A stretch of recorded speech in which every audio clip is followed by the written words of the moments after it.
Hello, everyone. Welcome back to another exciting and inspiring episode of On Location with Zara Durrani, brought to you by StoryHive. Currently, we're here in Yaletown on location at Dwell Living. And joining me is someone who I got to meet over the summer to help me with my acting and to get coaching.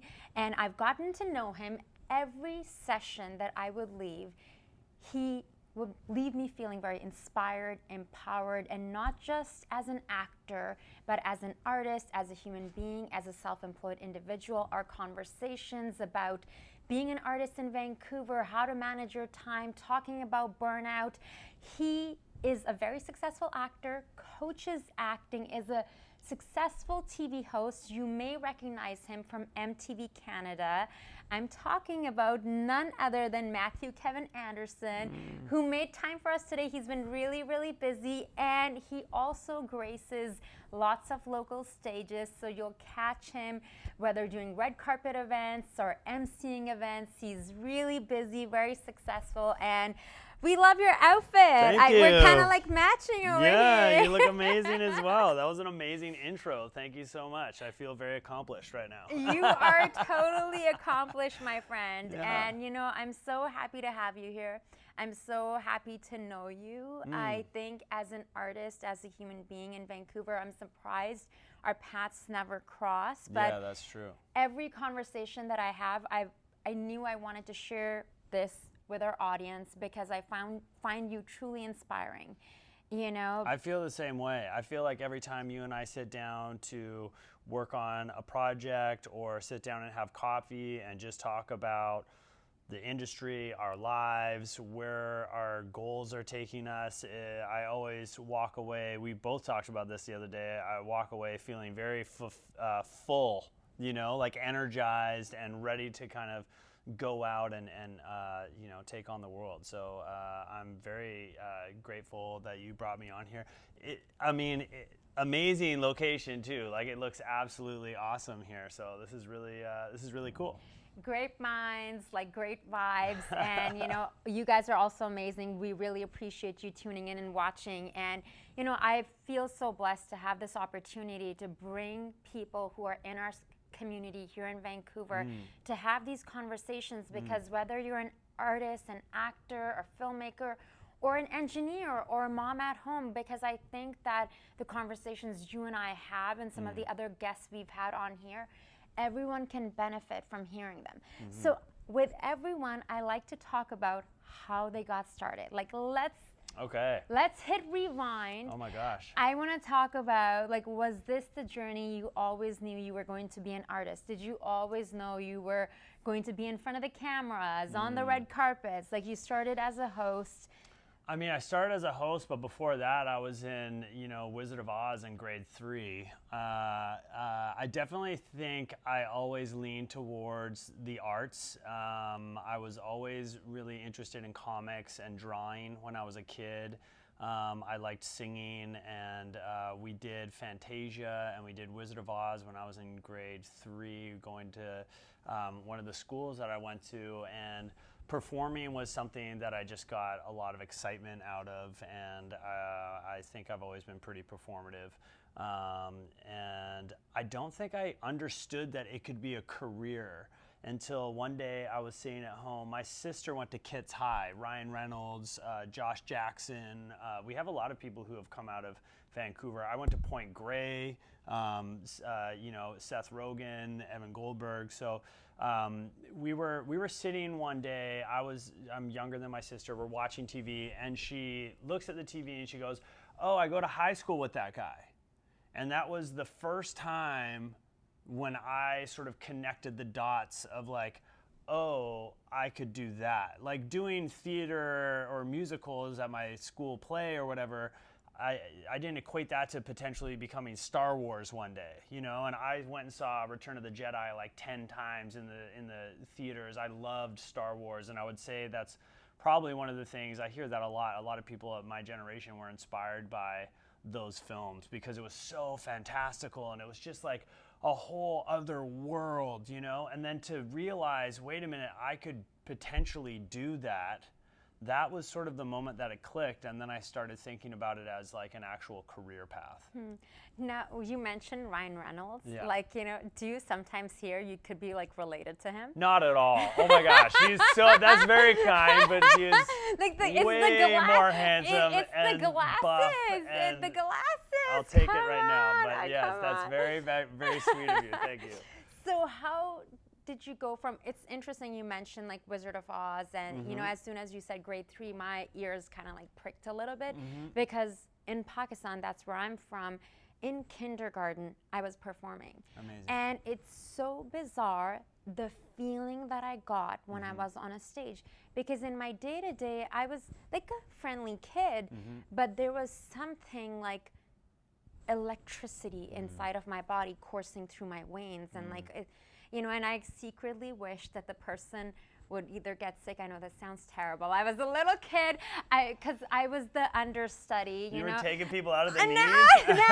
I memorized all the lines of like the number Amazing. one, who was the teacher's kid. Oh, okay. So I was like, and happened to be, her name was, Nepotism? I know. That's so weird. I know. That never happens. And her name was also Zara, and I was like, please. Can you believe a kid in kindergarten and I remember, like, I was like, they're like, okay, this person's sick. Like, I Yeah. was like, I know all the lines. I went up there, and I have all these faces, and just like something. There's an you know, energy. Yeah, and I feel like a lot of individuals I brought on the show and had the conversations with, the bug was planted of performing from a young age. So it sounds like that is what it was like for you. Then what was your journey like? Did you go to school? Did you study something else? Did you study film and television? What did you do? Yeah, I ended up going to film school in Vancouver, and then right out of film school, I ended up landing MTV. Woo! It was one of my first sort of major auditions, and you know, not acting, right? But very personality driven, and there was just all these things, you know, the world's wild, right? Like the universe sort of like lines up for you, whatever you believe and whatever you call the universe. Some people call it God, some people call it different things, but I just had all these little things. Like I got out of film school, my sister's friend was working at an agency, so they were like, oh, just come down and see. And I knew her, so it was really easy. And then went down, and she introduced me to some agents. Someone signed me, and then one of my first auditions went in. It was a series of auditions, and the last callback for the hosting job, I was doing streeters, like interviewing people on the street. And they had brought these random teenage girls off the street, and one of them happened to be my friend's little sister. And she was the outspoken one. So at the end of the interviews, the producers went and talked to them, and they're like, so who do you like? And she was like, Matt's the best. Matt's so great. And then the other girl was like, yeah, Matt's great too. She was just following her lead. And that was kind of the thing that like tipped it over in my favor, and I ended up booking the job. I did that for several years, and it was an amazing experience, interviewing every band that came through Vancouver, and going to amazing concerts, and just really like cutting my teeth. And how old were you at the time? I mean, early 20s. Like I just got out of film school. So yeah, I think it was, I was like 20. What a blessing, but it's also like you believing in yourself and stepping up. You know, there's that gift of like, I think this is a conversation I have with several people. It's like an opportunity gets presented. You could be like, let me think about it. I don't know. Versus you're like, yeah, I'm just going to put myself out there, like see what happens. And universe does favor the bold. Yeah, 100%. And I've been listening to a lot of really interesting interviews. I just listened to the Armchair Expert with the gentleman who created Airbnb. And then there's another gentleman who created a water brand called Liquid Death. And they're talking about these brands that obviously are hugely successful, and how there's like a little bit of naivete, especially at a certain age when you're young and you're like, I don't know what I'm doing, but I'm just gonna go for this. You know, there isn't that level of like, oh, it has to be done this way and you should follow these rules. Like I was fresh out of film school. I didn't know what I was doing. I hadn't hosted a top 10 video countdown show before, but I just kind of went in there and started making stuff up about J-Lo, and they thought that was hilarious. Really? And Tell that I me, could tell me, improv. tell me. I just made it my own. I just Yeah. showed up and I just made it my own, and I changed the script, and they thought that just showed that I was able to think on my feet, right? Yeah. And I just didn't know what I was doing in a weird way, so I just went for it. And I guess as an actor, you could improv. Like, you know, you probably compared to someone else who was like a host, you know, the broadcasting was just their only thing. But when you're studied acting, your voice, that's something I compliment you a lot on, is like when I see you on stage and when I'm next to Matt, I gotta make sure I'm on my voice. I'm like literally Julian keeps turning my mic down because I get so loud.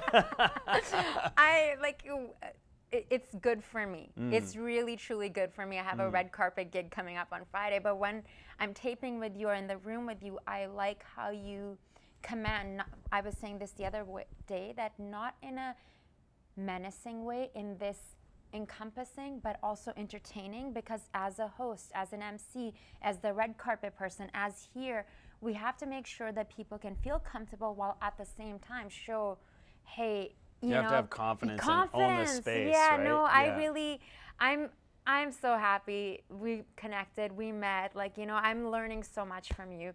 So let's talk about from there, MTV. Actually, I want to backtrack a bit. Tell me about some of these experiences of like interviewing like some of the top bands coming into town. Oh, wow. It was amazing. I mean, Name drop. yeah, I mean, this is, you know, a few years ago now, but you know, Moby and Nelly, like they were all like on the top, you know, like their videos, yeah, their videos were on play all the time, and I'm a huge music fan, so to be able to meet people like that, research them, you know, ask them interesting questions. And again, it's like this, you're just really getting into conversations with people, and you're getting to know people that inspire you, are doing really exciting things. You know, I got to interview the lead guitarist from Weezer, and they were like coming into their, you know, like they'd been performing for a while, and I had some questions that I like to ask, like what's been the biggest surprise? Like, you guys have been making music for like, you know, over 10 years now. Did you ever expect it to go this long? And like, what's been the biggest surprise of it all, you know? So I loved hearing everybody at different stages in their careers. One of my first interviews was Avril Lavigne. No! She they were doing a free show at the Commodore because she didn't have like her stage presence nailed down yet. And so she did a free all ages show at the Commodore, and it was at like 3 p.m, and I interviewed her backstage. Is this before Skater Boy? Oh man, like this was like right before she launched. Way before that. Destiny's Child was also one of my first interviews. No! Beyonce said she liked my jacket. I was like, oh, no, I'm a huge Beyonce fan. We also have the same birthday. Shout out Queen Bee. Virgo. Yeah. September 4th. The Virgo season. Oh my, that is too cool. Okay, I want to talk about Beyonce. Like Beyonce fan. I love Beyonce. Okay, so Michelle, Kelly, like what was it like? What era is this? It was just like three of them. I'll tell you what, this was such a wild experience because we were backstage before their concert at Rogers Arena, and I just hadn't, again, this was one of my first interviews, and I hadn't seen that sort of behind the scenes situation before. So we come in and it's kind of a junket. They're sitting in these chairs and people are coming in and interviewing them. We do our interview. We only ask like, I don't know, 3 or 4 questions, right? It's pretty quick. And then I sit there as they accept like 20 awards. It was insane. They're like, okay, next award. And they would like bring in an award, or they're like, this is for some European thing. And they'd just be like, hey guys, thanks so much. Sorry we can't be there. We really appreciate it. And it was just like award after award after award. And I'm like, they're about to go on stage. They just accepted like 10 awards and did 5 interviews. The job is so wild when you're at that level and you're dealing with that level of stardom. And that's even before she went solo. Like, she's a mega star, and I just hadn't seen that, you know. That level of fame. Yeah, you think about, you'd watch like the MTV Music Awards, and they're all there, and they're accepting awards, but there's award shows like that happening all over the world, and they were winning everything. So just being in that, around that level of stardom was really, was really interesting and eye-opening. Do you remember what you asked them? And also, as you're mentioning this, I recently just started watching Robbie Williams' docu-series because I finished the Beckham, which I super loved. And I was a Robbie Williams fan more so than Take That. Oh, wow. Yeah, so I was very curious. So it's kind of same-ish era. And he talks about being thrusted into the fame and how he was not prepared, you know, and you know all the issues that he had around that, and I can't imagine. It's just a different level, and I mean now with social media as well, like it's shifted. I think part of it, there's a positive aspect to that because the era of like Britney Spears, again, that was a big part of when I was doing the Top 10 show. It was Britney Spears, it was, you know, Backstreet Boys, it was NSYNC, like all that stuff was really popping off. The 2000s. And she was like getting swarmed by paparazzi. You don't really see that anymore as much. And I think that's a positive thing, but also it's because everyone has it on their phone now, right? So, you know, there's been shifts and the industry's changed, and yeah, it's interesting to see. I just watched a show called Dave, which is by Lil Dicky, and he writes and creates everything himself, very much like Jared Kiso, who does Letterkenny, and Shorzy, shout out. You know, these people who are creating their own shows, you know, Donald Glover with Atlanta as well. He does an episode where he is single and he gets on like, you know, Hinge or it's Raya in LA. I say that because I'm and he on links it. up with Doja Cat, and then you go into the day in the life of Doja Cat and you see like her phone and like all the stuff that she has to do to keep up with it. And again, it's sort of like looking behind the curtain a little bit, and I think everyone just thinks it's all glamour, which it is, but it's really a lot of hard work and it's non-stop hustle. Even when you get to that level, you think it's going to get easier. It's just a different level of problems or things that you're dealing with, and it's a lot. Yeah, I watched like Lady Gaga's documentary and Taylor Swift, but the most recent that I'm seeing right now is this docuseries with Robbie Williams, and he talks about, you know, how going from city to city, the radio appearances, TV appearances, photo shoots, and you know they're giving him awards, and he's just like, it's another thing he'll hold. And in between, you know, of course, his substance abuse and all of that he's really, really open about. But he talks about, like, I think he was 17 or 16 when he was in Take That. He was the baby of the group, and how all of that affected him.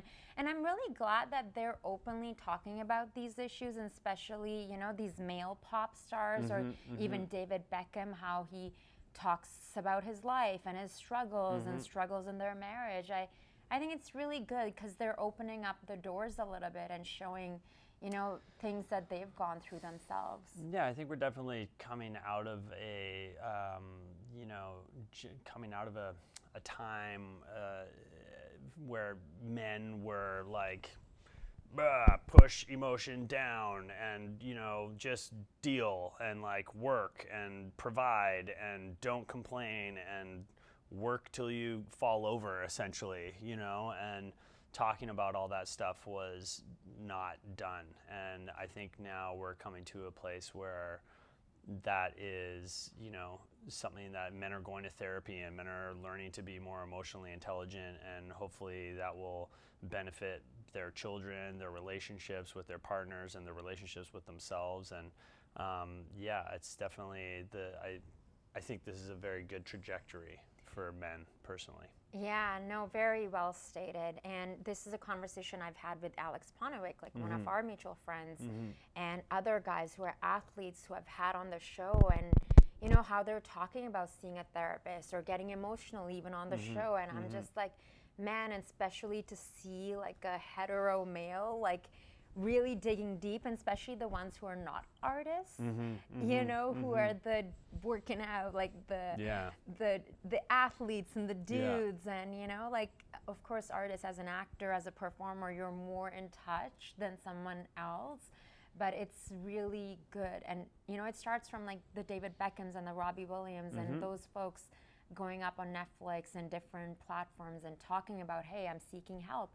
I'm working on myself, and I have these demons and these things that I'm overcoming. 100%. They're leading the charge, and they're having open conversations where people who see media and think of those people in a certain light, now they're going, oh, I think David Beckham's cool. If he's doing that, maybe that's something that I should look into as well. You know what I mean?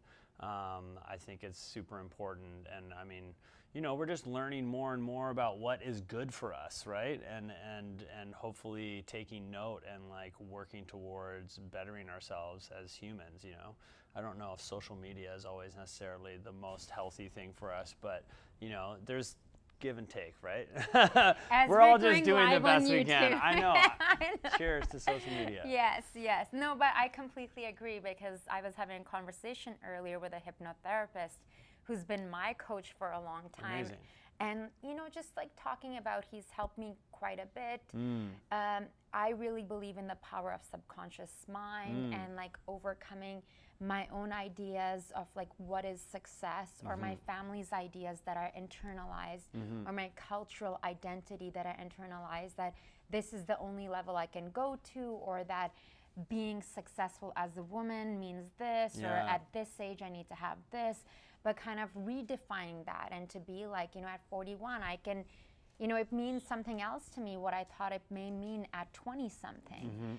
So I want to, you know, we'll come back to the pop stars and everything. You know, we Google you, we IMDb you, and the look on your face. It's like your resume is like this big. It's like over almost 100, you know, credits. Yeah. So it's like, how did you transition from, like, you know, you went to film school, you were then on MTV, you're interviewing all the biggest stars of the world, and then how do you decide that, okay, now I'm gonna focus back into acting? And what has that journey been like over the last 15 years? A long journey and an interesting one. And, you know, I am a huge subscriber to like mentorship. I think having a mentor is so amazing and important to people. And I didn't necessarily have a really, really strong sort of mentor in my early stages of my career. So I kind of made every mistake in the book and did everything kind of the hard way, and sort of fumbled my way into my career. And, you know, I'm now in a position where I'm able to sort of help other people navigate some of those choppy waters a bit more smoothly, and maybe hop over some of the hurdles that I crashed into head first. But yeah, I mean, at some point, moved down to LA and was spending time in LA, and was like, I didn't go to film school to be a host. That sort of happened, and I love it, but I really do want to focus on acting, and started refocusing my energies into that space. And it took time for me to almost turn the hosting personality part off and sort of like really start focusing on acting. And it was really only until I started training really regularly with a coach in LA, in Vancouver first, and then in LA, and then, you know, I learned a lot once I moved down to LA, and you see how big the industry is down there, how many actors there are, especially comparatively to Vancouver. Vancouver is such a small market, right? Los Angeles is like times 1,000. So everything you do here, there, it's just bigger and more. And so for you to sort of rise above all the noise and get noticed, you have to work really, really hard. And I ended up in an acting studio down there where there was a lot of working actors. I was like, okay, this is a place where everyone's working, and this is the right environment to be in, and these are the people. Stan Kirsch, who, you know, sadly passed away, but shout out to Stan Kirsch and Stan Kirsch Studios, and they helped a lot of people with their careers, and you know, they're still operating in Vancouver, and it's a great place to learn. Yeah, I learned a lot down there, and when I came back to Vancouver, I took that sort of American intensity and energy, and I brought that back to the Vancouver market here, and that's really when I feel like things started taking off for me in Vancouver, for sure. I certainly feel like from our interactions, you have that LA, the American kind of mindset. Like when I was in Paris, people used to say to me, because I would like want to talk about work when I'm, doing coffees and whatever. They're like, okay, like, do some, like, you have to stop being so American. You, sit to enjoy your cafe and like relax. Why are you so intense, The Europeans have it dialed. They really understand, live to work, not work to live, or whatever it is. Yeah. But I think that's something I really enjoy about your personality. It's like the drive that you have. I like having those friends, just like my camera op editor Julian, who's got severe jet lag because he just got in from Japan. And he's here working with us. So cheers to Julian. Cheers. He's been, bringing us the coffee, drinking his espresso. Yeah.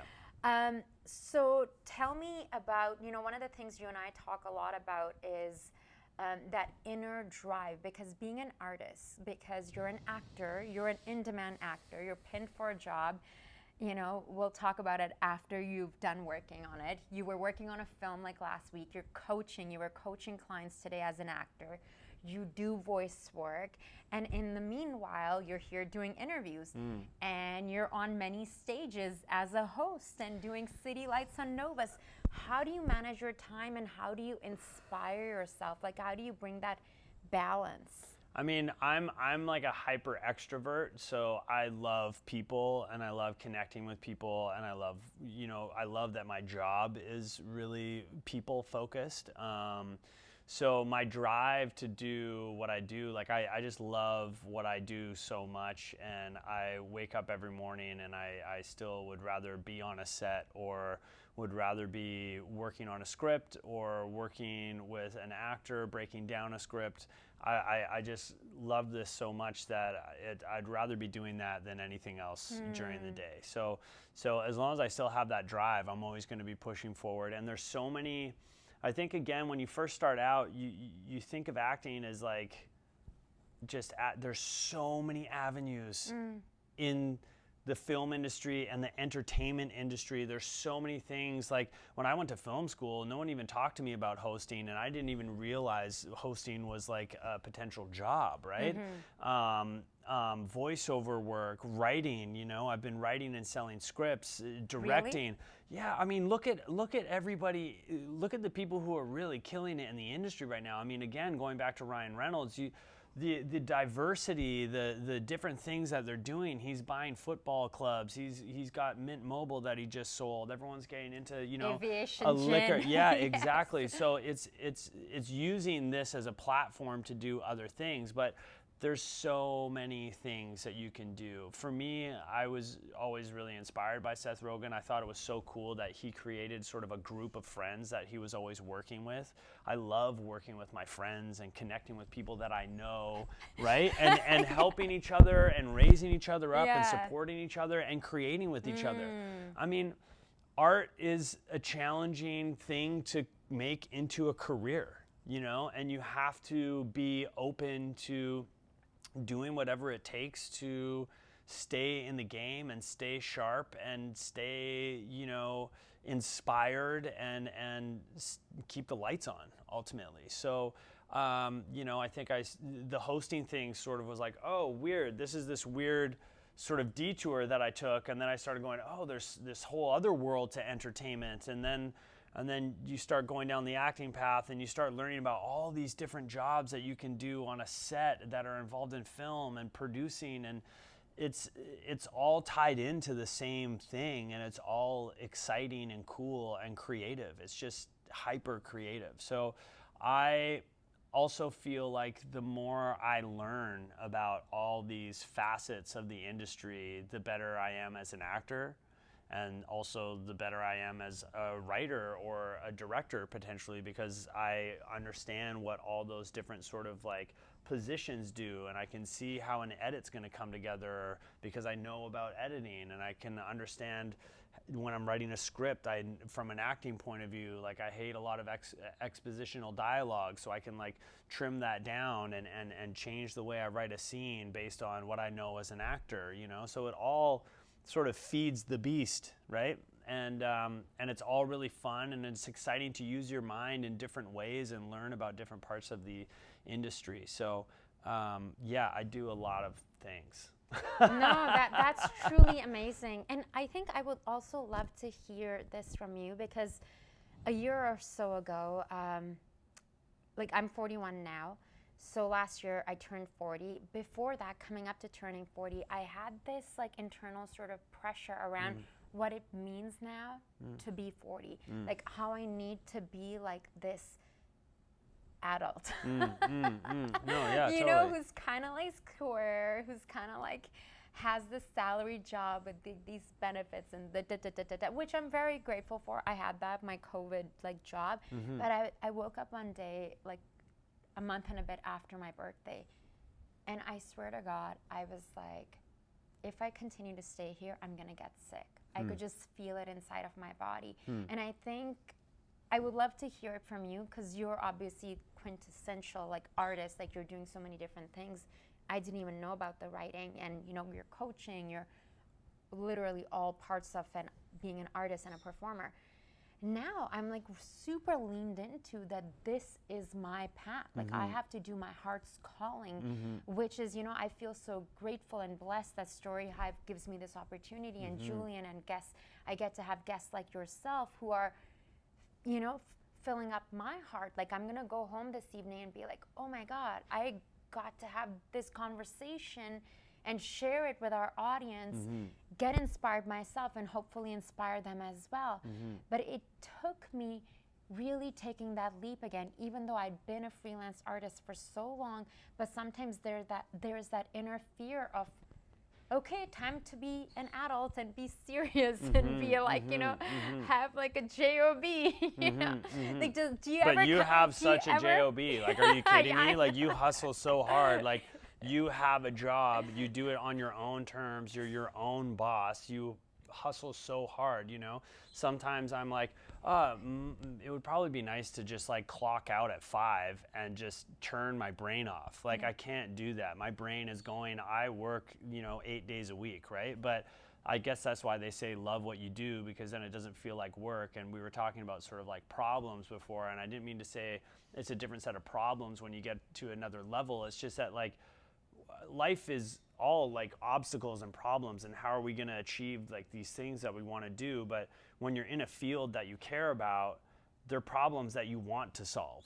You know what I mean? Like you're like, okay, I'm excited to solve this set of problems and issues, instead of like being in a job that you hate and then having to solve all these problems or get over these obstacles that you don't even care about getting over, you know? So yeah, I mean, what we do is challenging. It's not easy. And I think people see Instagram, or people see, you know, ET Canada, RIP, and they, you know, they see sort of the fun glamour side, but it's a lot of really hard work. But also, that's what I called the double down. I think a lot of artists have moments, sometimes one, sometimes multiple, when they're like, is this really what I'm doing right now? And you kind of either stop or you double down and you commit even more. And I had one of those moments early on in my career. I got hooked up with a job interview to do like ad sales for like Rogers, like on radio and stuff like that. And I was like, okay. And they were like, well, if you take this job, we're going to put you into these courses and we're going to like work you really hard because you need to do this, this, and this. And I was like, if I just took that mentality and applied it to my acting and just like doubled down on what I was doing and worked even harder, it would be the same thing. So why don't I just stick in my lane and just work even more? And that's really one of those turning points where my career started shifting into a different direction, for sure. I relate to that so much because that's exactly what I went through leading up to like leaving the job that I had, which I'm very grateful for. But I was like, all this energy and this stress and the learning curve I'm going through, I can put the same into for myself, you know, whether it is designing my website or my social media or the content creation, like putting that energy into me. And of course the universe has to align. You have to have the gift and then putting in the hard work. And just like you said, everyone sees like the highlight reel, the red carpet and the photos and the Instagram post or the LinkedIn post. But you know, when you're up till 1 a.m. working, or when you're in a different country, Paris, where I just got back from France, I was sick the whole time, but I had all this content to shoot and all these photo shoots and videos to do. And you did amazing, by the way. I mean, that content is beautiful. It looks amazing. Thank you so much. Yeah. And it's like my clients were, I was like, seriously, dude, I was sick the whole time. But I'm like, no, I'm working for me. You know, there was no agent. It was everything that I got for myself. So I would love to hear from you, because you sound like a very disciplined and dedicated individual, dedicated to your craft, but not just to yourself. Also, you give a lot out, you know, from the interactions that I've had with you and getting to know you over the summertime, dropping in on your class. You give a lot out. How do you replenish yourself? That's a great question. There was a time where I wasn't, and then, I mean, we talked about that. I kind of hit burnout. I had my first, I just hit a wall, and I really had to take a step back and start focusing. We've talked about 80-20, you know, and I think I was just trying to there's this thing called the 80-20 principle. You can see it, it comes up everywhere, right? But, you know, if you own a store, like this beautiful store, 20% of your customers who come in, they're gonna buy 80% of the stuff and bring in 80% of the revenue, and then you're going to have the other 80% who kind of come in and look at stuff and maybe buy a candle and leave, right? So start focusing on who that 20% is, because they're going to bring you 80% of your revenue, but you can start applying that to everywhere, right? So I started, after I sort of hit a wall, I started sitting down and going, okay, like, what's the 20% that I'm doing that's really moving the needle, that's fulfilling me, that's helping my career, helping other people? Like, what is the 20% that I really need to focus on, and how can I let go of the other 80%? How can I really start focusing on, I mean, my mornings became very important to me. I try not to do much before 10 a.m. and I wake up and I don't touch my phone, and I meditate first thing, and then I journal, and then I go for a workout. I can't accomplish that every single morning, but that is what I strive for every morning, is to wake up, not get on the phone right away, meditate. I do transcendental TM. And then I journal, you know, like morning pages from The Artist's Way or gratitude journal, whatever it is. I'll just write whatever's on my mind that morning for about, I don't know, 10 minutes, and then I get up and I do my workout. And how long have you been doing this for? Gosh, it's been like 4 years now, maybe 4, and it's just, it helps you ground yourself, especially at the beginning of the day, and just like get yourself set up right before you just like wake up, check your phone, run and just like hop onto the hamster wheel and just off you go without really like slowing down and like taking your steps with intention and consciously. Because I find there's an amazing book, we talk about books a lot. One of my favorite books is Atomic Habits by James Clear. Charles Duhigg wrote another one called, I think it's called The Science of Habit. Learning about habits, most people are just waking up every day and running through a series of habits that they've been building since they were kids. And most people are on autopilot. You're not actually thinking about what you're doing when you wake up in the morning. You're like, I wake up, I brush my teeth, I get my coffee, I go to work, I come home, I make dinner, I watch a TV show, and I go to bed. And you're just on autopilot. So really slowing down and trying to do everything you do during the day with intention and like consciously, and really starting to look at some of what those habits are and eliminating some of the habits that aren't serving you, and you know, focusing on the 20% of habits that are really servicing your experience. Like that stuff, it really helped me sort of slow down and focus on what's important. And then that started creating more space for me to get more creative, to have more time to write, to have more time to connect with my family. My parents are getting older. My mom just lost her twin sister, and like, you know, all that stuff is just becoming more important than like, I'm the busiest guy in Vancouver, which for a while was the most important thing to me, and then I burnt out. That was a really long answer to your question. No, I love that, because these are the conversations that we were having when I first met you. And you know, and you would be like, have a spa day or a spa weekend, and every Yeah. time you would see me, you'd be like, how you doing? I'm like, exhausted. Yeah, you're like, I'm sick, and I'm like, I just got to get to that thing, and I'm like, girl, like, you need to take a break. You need to breathe. Yeah, 100%. Balance is everything. Yeah, and it's just so important to have those, and I get it because I think I am like the same of what you were saying, that the busy thing.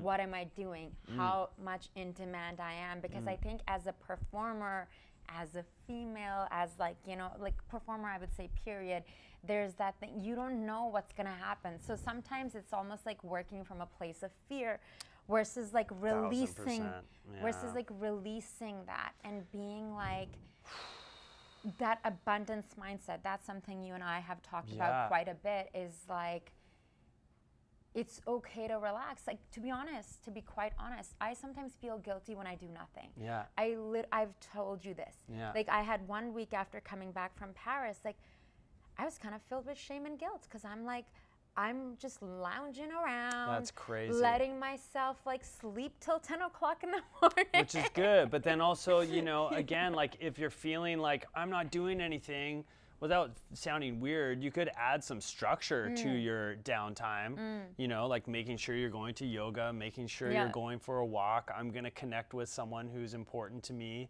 You know what I mean? You can still build some, because like that's the other thing. It's once you create that time, what are you going to do with it?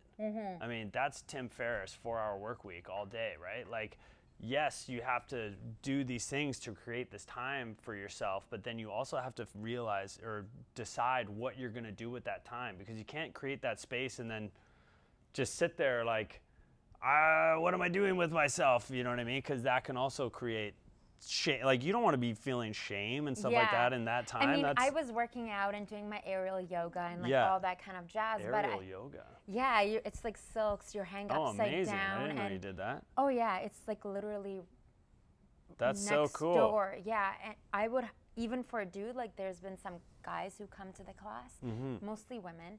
I think it's great for guys to come because it's like all filled with women.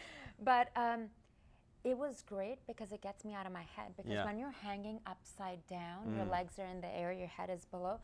Honey, you don't have time to be thinking of like, this person said this and I gotta be upset at them. All the blood is coming down to my brain. I have to focus on my breathing. I have my core active, and it really helps with my spine because it helps my neck get super tight, you know, from like, you know, all the work that we do and getting 10 steps. So now what I'm doing for self-care is daily baths. Nice. Like literally daily. This is gonna sound a little bit crazy and maybe TMI. I'll be on my computer doing emails 11 o'clock at night or sometimes 10 in the morning in the bathtub. Because I'm like, then my body gets to relax and I'm getting a job done. Yeah. I should be just like in the I bath. was like, what do you reading do? my Do you ba- listen to music or read a romance novel? You're like, I'm working, but I'm in the bathtub. Trying not to electrocute myself. I did drop my phone like a week or something Oh ago. my gosh. But I do read often in the bathtub, and I do find I was having actually a conversation with a girlfriend who's just got back home from like Oxford University. She did a management course, and you know, she's talking about how she didn't realize, because she's a creative, she's a producer, that you know, she thought it's going to be this stuffy thing of going to Oxford and doing this management course, but how it really got her in touch with her creative side, her more like inner child, you know, which as performers, we get to be in touch and heal and grow from that. I want to talk a bit more about your acting. So, like, you know, we've talked about, you know, the inner work, how you're grounding yourself, and thank you for sharing Julia Cameron Artist Way. I was just talking about it earlier. Like, such a fan of Julia and artist pages. I'm on a better path, better wavelength when I do my morning pages. I don't do it religiously, but when I do it, it's like I'm just more grounded in my body. This is out, you know. It's amazing, This is out. Yeah. I know it's hard to like pinpoint because you have such a big body of work, but like tell me some moments on set that you had, that you arrived you got in your trailer or in your wardrobe or in hair and makeup, that you're like, oh my God, someone pinched me or like slapped me. Is this my life? I get to be on this show. I get to be this character. I'm working next to this person. Like, OMG.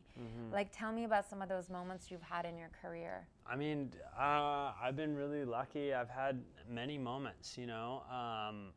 Again, and it sort of shifts throughout, at least for myself personally, it has shifted throughout my career about like what my goals are or what my intention is going into work. And you know, especially right now, what's really interesting is as I said before, being able to connect and create with friends and people that I care about. I mean, that's really the most fun. I had in 2021, I was just having a crazy year. So busy, like crazy in a great way, like just tons of work was coming in, and everything I was shooting was out of town. So I was shooting a show in on the island in Parksville, and then I was shooting like an action movie that was sort of like a romance show, and then I was shooting like an action movie in town. And I remember coming out of set one day and the sun was shining. It was starting to set, and it was an absolutely beautiful evening, and I was walking to my car past this field, and I just stopped and tried to take a moment and really absorb what was happening and like the frequency that I was like operating at in that moment, you know, and just remind myself to just really soak it up and enjoy it and be in the moment, because it was just one of those moments. I can't remember what had happened that day. It was just a feeling of like walking out of set. I'd just finished this great job. I was working on this other job, and I was just, this is exactly where I want to be, and just acknowledge that for a moment and be grateful about it. And then also like, how do I, you know, it's interesting because you're like, how do I hold on to this feeling? Bottle it up. Yeah. And I don't know if you can, you know, ultimately everything shifts, right? So you probably can't. So then it's just about really acknowledging it when it's happening and really enjoying the moment, because you can't hold on to it. That's the rub. But you can appreciate it when it's happening. And I think that's really important. I feel like when you talk, Matt, like mindfulness seems to be something that comes to my mind, is that you seem very, you know, connected, and like, you know, not just, I've interviewed a lot of actors, like, you know, doing maybe not musicians and Beyoncés, but like, you know, local actors here, like the UBCP Actra Awards and all that red carpet stuff. You know, I did some stuff for ET and different shows, but I feel like some of the people who are like, I interviewed Ben Ratner like a little while ago. Ben Emmanuel. Yes, Ben Emmanuel. I know he changed his name. I know, I know. Like that was like a thing we talked about as well. But it just rolls off my tongue. I know. It's years of retraining. Yes, it rolls off my. But I feel like the people who have had that like level of success, like Alex Ponovic, and like you, as you're talking about this, there seems to be that interconnectedness and understanding the impermanence of this, while at the same time showing up and doing the work, and then maybe letting go of the results.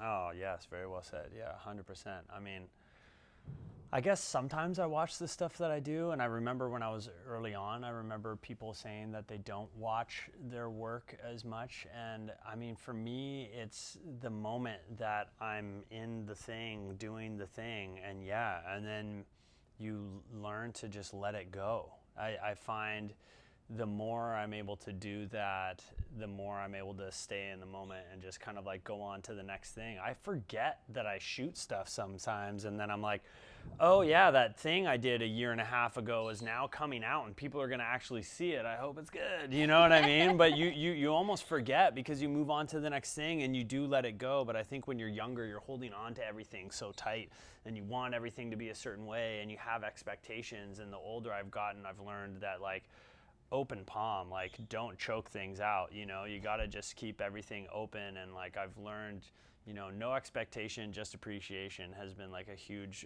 sort of mantra for me for a long time, of just letting go of any expectations, because then you can't get really let down, you know? You're just open to whatever comes, and that's cool, you know? No expectation, just appreciation. It's a good one. I love that. Yeah, it's a really good one. We've heard some gems today, you know? It's Oh, like, man.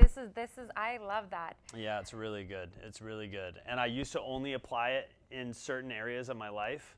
And then I told that to a friend of mine, and then I was griping about something in the car, and he was like, hey man, no expectation, just appreciation. And I was like, oh my gosh, you just like, oh yeah, why am I not doing that here? Like, why don't I blanket use that in every aspect of my life? But I was only focusing it on like my personal life and not necessarily my career. And I was still holding on to certain expectations in my career and my work stuff. And then, yeah, learning to let that stuff go and yeah, what did you say? The impermanence of it all? Yeah, that, I don't know, it's just like when you speak about this, like it just sounds from a very mindful perspective. Like, I guess because we've had those conversations about life and not just the performance, not just the success, but the inner success, the peace, the, like, you know, if we don't have our health and our sanity, because, you know, it's like we've been working like during this strike, and I feel so blessed that StoryHive and second 100%. show this year, I did a play and doing voiceover stuff and switched agents and, you know, getting your help to sharpen my work more and just fine tune and being willing to learn. And it can be such a thing because I can see myself coming up against my own ego. Like when I came to audit your class, and I was like, oh my God, when I make mistakes, everyone's gonna see. What? I know, in my brain, this is what I'm thinking. When I make mistakes, everyone's gonna see. You know, this is my brain. I know. This is what's it's like all about making mistakes. That's what it's all about. It's all about making mistakes. Make more mistakes. Fail more. The more you fail, the closer you will get to success. Like that's what I've had to learn, but also that I try to tell everybody all the time. Like perfection is toxic and doesn't even exist. Like all you can do is try to make something cool and interesting. Everything else is just noise. Like make mistakes. Make mistakes. There's amazing interviews with Willem Dafoe where he's like, you know, now I just show up and I try to fuck it up as big as I can. Like, I love that. And I've started doing that. I want space to fall on my face and make as many mistakes as possible because that's how you learn and that's how you grow and that's how you move forward. You know, if you're afraid to make mistakes, then you're not going to go anywhere. I know. I just need to share that out loud, right? Like I'm sharing it with you. I'm sharing it with our audience. And that's like my own inner critic, right? Like the perfection. I didn't know you felt that way. No. It's like I came in, I enjoyed it. I love working with you. I learned so much from you. But I could feel like inside of me, and I was like, okay, you know, it's definitely a safe space when I'm working with you. And I feel so comfortable because I think as like you were mentioning earlier, the importance of having mentors, you know, and like I feel like we're each other's, like Napoleon Hill talks about it in his book, Think and Grow Rich, having your mastermind. I feel like we have a bit of mastermind going on, but I can sense my own inner ego, the critic inside of me is like, oh my God, I make mistakes. All these people are gonna see, like, you know, how I'm effing up. See, I didn't swear, Julian. I swore, sorry, that was my bad. I'm sorry, family. No. I'm getting. But I wanna share this openly with you because I think artists, whether you're an actor or a performer, or you could be a painter. Because if you have, you know, maybe it's age thing or getting this too loud, it's the freeing up, right? Like when I work with you, you know, not that I'm like hyping up like his coaching so much, all of a sudden you're gonna be so busy. You're like, I don't have time for you, Zara, because everyone watched this interview. They're like, okay, what is his email? You know, but one of the things that I'm learning from you, Matt, is like I see, like when I came to your class, it's like, yes, relax, like loosen up in the body more. And I can feel like how I get that in my head. When it's me being a host or being on a stage, I think it's a difference, Zara. Yeah. Auditioning as the performer, I get in this. And then when other people are watching me, I think that is the thing I need to get over, is the making mistakes. So I'm outing myself by sharing that. That's great. That's great. And also, you know, sort of like, and at least even if it's for, and like as an exercise to start, but like, I think you're right. We do differentiate things. We're like, oh, well, this is one thing. And I went through that when I was transitioning from being a host and back into acting. And I thought it was like different somehow. And it is, but it also isn't. And, you know, this is all like, like this is, you know, woo-woo stuff. But No, like, but it's true, but it's true, right? Like, acting is just you hopefully being really authentic in whatever situation you're in, a version of yourself, right? So, you know, try not to differentiate Zara, who is like hosting and on set, versus like Zara, who's acting, because it's all the same thing and it's all coming from here, right? And that's what people want to see, right? And I think that's because I've done so much of this as me being this. Like, you know, right now, I think when I go into Alistair, who told me about you, and he's like, you need to go see Matt. I'm like, who is this guy? He's like, no, you need to go, like, me. And I'm like, Shout out Alistair Abel. I'm like, I have no idea. Like, you know, I know, not that I know, but I was like, who is this person? Okay, Google. I'm like, okay, all right, let's see, go meet him. I'm like, okay, that was pretty good. Go again a few more times. I was like, yeah, every time I would leave, whether I would book the job or not, which I didn't, but I felt like so alive. I'm not saying this like tonight inflate your ego, but I literally was like, wow, that felt so good as a performer, because I felt we fine-tuned, I was open, and I felt really comfortable, which is, you know, I don't know if directing is something you want to go in, but I felt like you really know how to bring things out of people and like shake me out of my own head to like. A lot of that is also just, I think sometimes a lot of what I do is just give people permission to, I think again, people will have a certain idea of what it should be or how it should look like or whatever, and then I'm like, well, what if it isn't that? You know? And they're like, oh, I can think about it like that? And I'm like, yeah, I don't know, why not? Yeah. Is that interesting to you? Go ahead. And then it kind of gives people permission to let go of like whatever that thing is that they're holding on to, and then just be themselves and do what they think is interesting, right? Yeah. I find a lot of what I do is sort of like, in a weird way, people are just looking for permission to do the thing. Yeah, and I feel like, I mean, in Vancouver, there's like a lot of great teachers. I've studied with a few over the years, and then I do think, like, I'm again talking my inner stuff, sharing here, is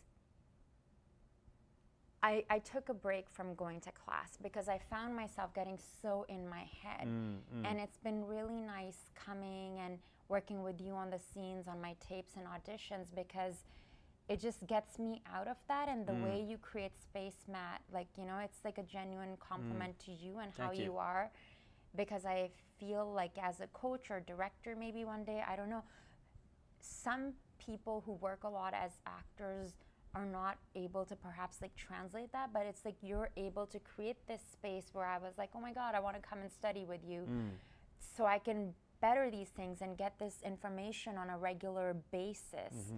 So you made it a very comfortable and safe space to explore and play. Awesome. Which I'm grateful for. Yeah. I'm glad. I'm super glad that we've connected. Thank you, Alistair Abel.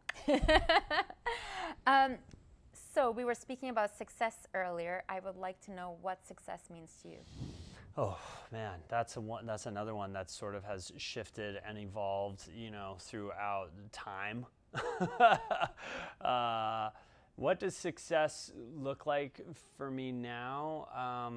Working on projects that inspire me and I find to be interesting, and stretching myself in different ways as a performer or in the industry and learning about new things. As I said, writing scripts has been a really interesting new sort of avenue for me over the past few years. Well, it started in COVID. It was like one of my COVID pivots. Directing is something I'm very interested in and am working towards getting off the ground.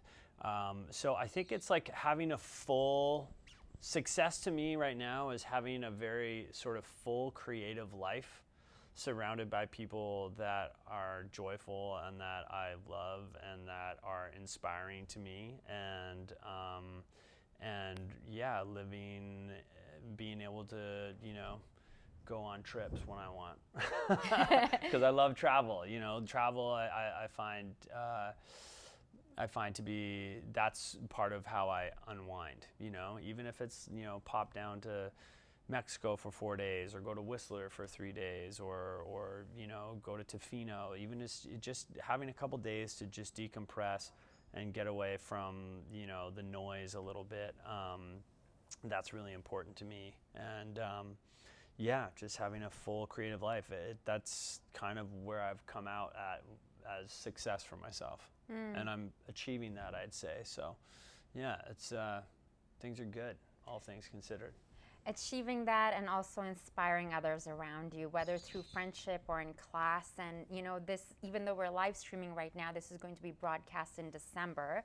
So is there anything we can look out for that we can be like, hey, watch Matt in this show, in this movie coming up? Yeah, I've surprisingly, you know, we had the strike here, but I was really lucky that I was working right up until the SAG strike, and we were working on a film that we were able to finish it. But there's a film called Angela's Shadow. I'm not sure if that's going to be a working title. I don't know enough about it yet, but you know, or when it's even going to come out yet. But it's an Indigenous writer-director, and it was a really exciting and challenging project for me to work on. It's a period piece. It was just a very challenging role, and probably the hardest I've worked on anything in my career. So I'm excited to see how it comes together. Again, fingers crossed, you know, it does well, and we're hoping it gets into festivals, and we'll be promoting it. I'm assuming like springtime, but yeah, I'm very excited for that project because it was one of the most challenging things I've ever done. So yeah, we'll see how it comes out. I can't wait to see. One last question before we let you go. Yeah. We've discussed so many things under the sun. What advice would you give to aspiring performers out there? Performers or artists or actors who are watching? Yeah, I have so many little tidbits that I pass on to people, but if it's something that you really want to do it. You know, don't be afraid to make mistakes. Don't be waiting for opportunities. Find ways, you know, I think Robert Redford said, find ways to act more than you're not acting. But if it's hosting, if it's painting, if it's, you know, directing, whatever it is, just start doing it. Find time anywhere you can and make it an obsession, and just go after it. You can always course correct. You don't have to get it right off the bat. Your first draft of your movie is going to be terrible. Know that. Just barf it out. Get it on the page and get things moving. Then you can go back and edit, and you can make changes along the way, but you have to take that first step and create action for yourself and start moving the needle and getting things going. And that's when you create flow and you create motion, and then everything starts to happen, and the path through the trees will reveal itself. But you have to get going, and you have to really move on stuff, because I think a lot of people get sort of paralyzed by fear, and so they don't actually end up doing anything. They just talk about it. And do it despite yourself, despite the fears, like, you know, doing the work. Like, it's, you know, there's sometimes I've gotten auditions or scripts, I'm like, oh my God, I don't even know what to do with this. Yeah. So, and then I show up and I'm like, I don't know.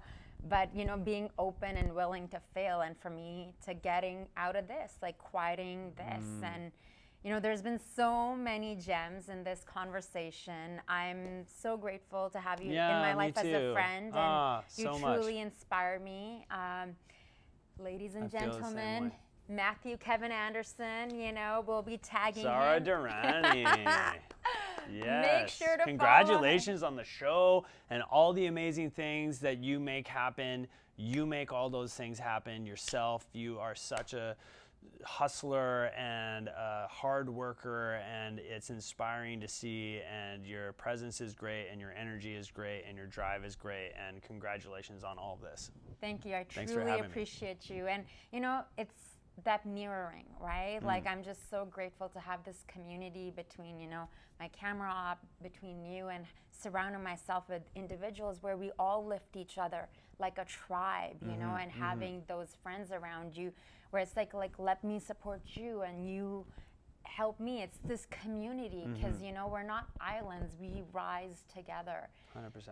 Thank you, Matthew. Thank you for Thank you. taking the time. Thank you all for watching. Thanks for tuning in. If you felt inspired, make sure to get in touch. Until next time, I'm your host, Zara Durrani, and you're watching On Location, brought to you by StoryHive.